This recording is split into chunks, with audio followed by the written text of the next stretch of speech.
नमस्कार दोस्तों, आज हम चर्चा करेंगे सूर्यकांत त्रिपाठी निराला की कविता उत्साह और अट नहीं रही है के बारे में। सबसे पहले हम निराला जी के बारे में बात करेंगे। चलिए शुरू करते हैं। सूर्यकांत त्रिपाठी निराला का जन्म बंगाल के महिषादल में सन 1899 में हुआ था। वे मूलतः गढ़कोला जिला उन्नाव उत्तर प्रदेश के निवासी थे। निराला की औपचारिक शिक्षा 9वीं तक ही हुई। उन्होंने स्वाध्याय से संस्कृत, बांग्ला और इंग्लिश का ज्ञान अर्जित किया। वे संगीत और दर्शन शास्त्र के भी गहरे अध्येता थे। रामकृष्ण परमहंस और विवेकानंद की विचारधारा ने उन पर विशेष प्रभाव डाला। निराला का पारिवारिक जीवन दुखों और संघर्षों से भरा था। आत्मीयजनों के असामयिक निधन ने उन्हें भीतर तक तोड़ दिया। साहित्यिक मोर्चे पर भी उन्होंने अनवरत संघर्ष किया। सन 1961 में ही उनका देहांत हो गया। उनकी काव्य रचनाएं अनामिका, परिमल, गीतिका, कुकुरमुता और नए पत्ते आदि हैं। उपन्यास, कहानी, आलोचना और निबंध लेखन में भी उन्होंने ख्याति अविस्मरणीय प्राप्त की। निराला रचनावली के 8 खंडों में उनका संपूर्ण साहित्य प्रकाशित है। निराला विस्तृत सरोकारों के कवि हैं। दार्शनिकता, विद्रोह, क्रांति, प्रेम की तरलता और प्रकृति का विराट तथा उदात्त चित्र उनकी रचनाओं में उपस्थित है। चलिए अब जानेंगे उनकी पहली कविता उत्साह के बारे में। उत्साह की उनकी यह कविता क्रांतिकारी विचारधारा से परिपूर्ण है। इस कविता में कवि निराला जी ने बादलों को संबोधित करते हुए गरज गरज कर बरसने का आह्वान किया है। इस कविता में एक और गर्मी से जलती हुई प्यासी धरती की प्यास बुझाने के लिए बादल से बरसने का आग्रह किया है, तो दूसरी तरफ इस कविता में नए जीवन की आश, नई कल्पना, नए अंकुर के लिए बादल से विध्वंस, विप्लव और क्रांति करने के लिए आकाश को चारों तरफ से घेर कर घनघोर वर्षा करने का भी आह्वान किया है। यह कविता समाज क्रांति की भावना से परिपूर्ण है। इसमें नवजीवन, नई कविता और नए साहित्यिक सृजन के रूप में देखा गया है। चलिए पहले काव्यांश के बारे में जानेंगे। बादल गरजो घेर घेर घोर गगन धाराधर ओ, ललित ललित काले घुंघराले बाल कल्पना के से पाले, विद्युत छवि उर में कवि नव जीवन वाले, वज्र छिपा नूतन कविता फिर भर दो बादल गरजो।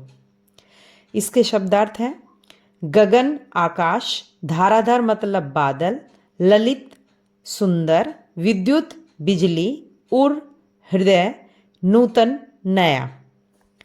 इसकी व्याख्या है कि कवि काले काले घुंघराले बालों के समान सुंदर दिखने वाले बादल से आकाश को चारों ओर से घेर कर गरज कर बरसने का आह्वान कर रहा है। अपने हृदय में बिजली को छुपा कर रखने वाले बादल जब गरज गरज कर बरसता है तब सब कुछ तहस नहस हो जाता है। कवि ऐसे विध्वंसकारी बादलों से नव जीवन के लिए तथा कवियों को नई नई कविता रचने के लिए फिर से गरज गरज कर बरसने के लिए आह्वान कर रहा है। इस काव्यांश में विशेष है कि पहली बात, इस कविता में विध्वंसकारी, क्रांतिकारी और नव जीवन प्रदान करने वाले बादल से बार बार गरजने का आह्वान किया गया है। दूसरा है तत्सम प्रधान खड़ी बोली हिंदी भाषा के प्रयोग से कविता में जटिलता आ गई है। तीसरा, घेर घेर घोर में अनुप्रास तथा ललित ललित में पुनरुक्ति प्रकाश अलंकार है। चलिए आगे जानेंगे काव्यांश दूसरे के बारे में। विकल विकल उन्मन थे उन्मन, विश्व के निधाग के सकल जन, आए अज्ञात दिशा से अनंत के घन, तप्त धरा जल से फिर शीतल कर दो बादल गरजो।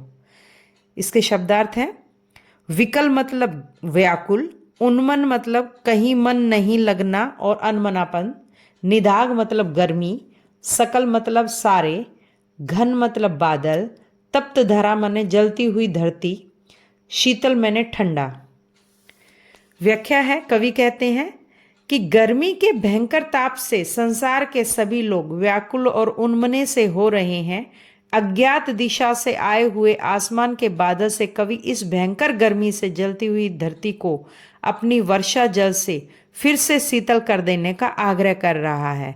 कवि बादल को फिर से गरज गरज कर बरसने के लिए आह्वान कर रहा है। इस काव्यांश में विशेष है, पहला, इस काव्यांश में गर्मी के ताप से जलते हुए संसार को अपनी वर्षा जल के शीतल करने के लिए कवि बादल से आग्रह कर रहा है।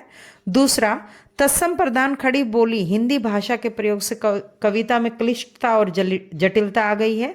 तीसरा, विकल्प विकल्प में पुनरुक्ति प्रकाश तथा आय अज्ञात में अनुप्रास अलंकार है। अब तक हमने पढ़ा निराला जी की कविता उत्साह के बारे में, जो बादलों के द्वारा क्रांतिकारी विचारों से परिपूर्ण थी। अब हम जानेंगे उनकी दूसरी कविता अट नहीं रही है, फागुन के महीने की में प्रकृति की सुंदरता के वर्णन के लिए। काव्यांश पहला है, अट नहीं रही है आभा फागुन की तन, सट नहीं रही है कहीं सांस लेते हो, घर घर भर देते हो, उड़ने को नभ में तुम पर पर कर देते हो, आँख हटाता हूँ तो हट नहीं रही है। इसकी व्याख्या करते हुए कवि कहते हैं कि फागुन के महीने में प्राकृतिक सुंदरता चारों तरफ फैली हुई है। फूलों की सुगंध से हवा सुगंधित हो गई है जो घर घर में फैली हुई है। पक्षियों का समूह अपने सुंदर पंखों को फैलाकर स्वच्छ आकाश में उड़ने के लिए उत्साहित हो रहा है। इस सुंदरता की ओर आँख को हटाने का भी मन नहीं हो रहा। इस काव्यांश में विशेष है कि फागुन के महीने की प्रकृति सुंदरता का वर्णन किया गया है। काव्यांश में सरल सहज खड़ी बोली हिंदी भाषा का प्रयोग से कविता सुंदर और सर्वग्राही बन गई है। घर घर में पुनरुक्ति प्रकाश और पर पर में यमक अलंकार है। कविता में तुकांत होने के कारण यह गेयात्मक है। अब आते हैं काव्यांश 2 पर।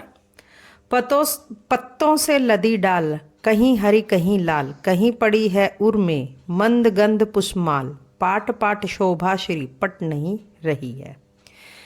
इसकी व्याख्या है कि फागुन के महीने में सभी पेड़ पौधे अपनी पुरानी पत्तियों को गिराकर नई नई लाल और हरे रंग की कोमल पत्तियों को जन्म देते हैं।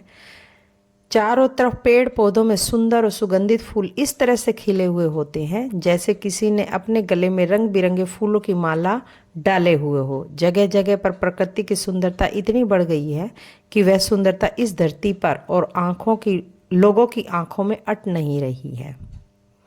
इस काव्यांश में विशेष है कि प्रकृति में चारों ओर व्याप्त प्राकृतिक सुंदरता का सुंदर चित्रण किया गया है। संस्कृत निष्ठ तत्सम शब्दावली से युक्त सामासिक पदों से युक्त खड़ी बोली हिंदी भाषा के प्रयोग से ये काव्यांश में जटिलता और क्लिष्टता आ गई है। कहीं पड़ी है उर में मंद गंध पुष्प माल पंक्ति में मानवीकरण अलंकार का सुंदर प्रयोग हुआ है।